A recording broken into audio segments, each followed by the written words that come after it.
मुलगी खूप दिवसापासून म्हणत होती की मम्मा मला रस खायचा. कुठेतरी तिने आंबे बघितले आणि मग घरी येऊन म्हणत होती की मम्मा मला रस खायचा. तर चला मित्रांनो, आज आपण बनवणार आहे रस. खूप सोप्या पद्धतीने मी बनवणार आहे. तर आज मी गेले होते मार्केटमध्ये, तर मला आंबे दिसले आणि बापरे, एवढे महाग आंबे आहे. तरीसुद्धा मी माझ्या मुलीसाठी घेऊनच आले, कारण जास्त न आणता कमीच आणले. जास्त जर आणले तर मुलं खायसाठी खूप हट्ट करतात आणि सीझन कोणते चालू आहे ते हे तर कळायलाच मार्ग नाही आहे. त्यामुळे तब्येतीसुद्धा खराब होऊ शकतात, म्हणून मी कमीच आणले. आणि आता याला छान असं आपण धुवून घेऊया.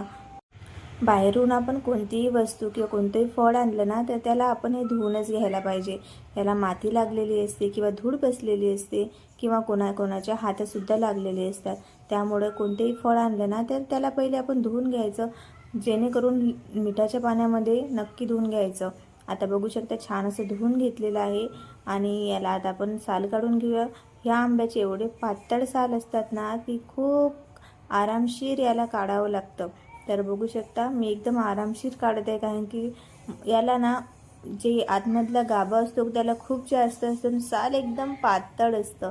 तर तुम्ही व्हिडिओमध्ये बघू शकता किती पातळ साल आहे याचं. तर एकदम आरामशीर साल काढून घेतलं. तो पण लेकराचा जीव काही आवरत नव्हता की नाही आता तर रस खायचाच आहे. तर त्यांना पण सांभाळत चला, रस करतच आहे असं सांगत रसाचा व्हिडिओसुद्धा मी शूट केलेला आहे. तुम्ही कोणत्या प्रकारे रस करता हे मला कॉमेंटमध्ये नक्की सांगा. पद्धती या खूप साऱ्या वेगवेगळ्या असतात मित्रांनो रस करायच्या. तर मी ह्याच पद्धतीने, खूप सोप्या पद्धतीने मी रस बनवत असते आणि खायला इतका चविष्ट लागतो ना, की तुम्ही एकदा या पद्धतीने करून बघा. तुम्हीसुद्धा ह्या पद्धतीचे ना फॅन होऊन जाल. तर बघू शकता, साल तर आपलं हे काढूनच घेतलं आहे. पाहायला इतके सुंदर दिसत आहेत ना, की काहीच करायला वाटत नव्हतं, ठेवून द्यावं वाटत होतं तसंच. पण छोटे छोटे पीस मी एक एक करून घेतलेले आहे. तर हे व्हिडिओ शूट नाही झाला माझ्याच्याने. तर बघू शकता, छोटे छोटे करून घेतले. आता मिक्सीचा जार घेऊया आणि त्यामध्ये आपण हे टाकून घेऊया. तुम्ही जर मिक्सी जार छोटा असेल तर 2 वेळा याला लावून घ्या, किंवा जर मोठा असेल तर एकदाच लावून घ्या. तुमच्याकडे जर ज्यूस भांडं असेल ना, तर त्यामध्ये सुद्धा लवकर निघतो. तर माझं इथे भांडे ना खूप मोठं आहे, त्यामुळे मी एकदाच टाकून घेतलं. आता यामध्ये थोडं पाणी घालूया. तुम्ही जर एकदा मिक्सीच्या जारला लावून घेतलं ते नंतर पाणी घातलं तरी पण चालतं, पण मी ते सोबतच पहिले पाणी टाकून घेते. जास्त पाणी नाही टाकायचं आहे, थोडंच टाकायचं आहे. आता यामध्ये साखरसुद्धा घालून घ्या. साखर तुम्ही कमी जास्त करू शकता. तुम्हाला जर जास्त गोड आवडत असेल तर तुम्ही जास्त साखर घ्या, कमी गोड आवडत असेल तर थोडी कमी घ्या.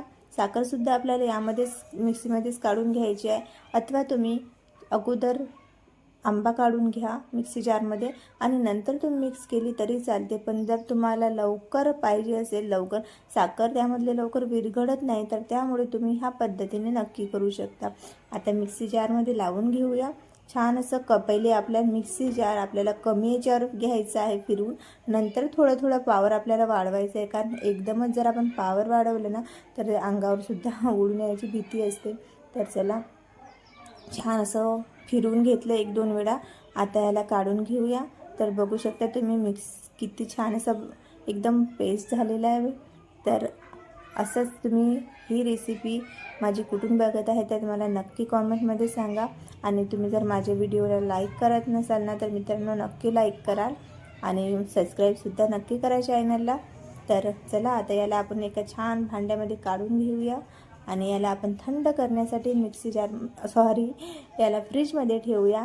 तुम्ही यामध्ये बर्फसुद्धा घालू शकता, पण मी बर्फ अजिबात यामध्ये घालत नाही, कारण त्यांनी थोडी चव ना बिघडल्यासारखी होते. त्यामुळे मी आंब्या रसामध्ये बिलकुलसुद्धा मी घालत नाही बर्फ. तर तुम्हीसुद्धा नका घालू आणि छान असं थंड होऊन याला सर्व करूया. Bye, take care.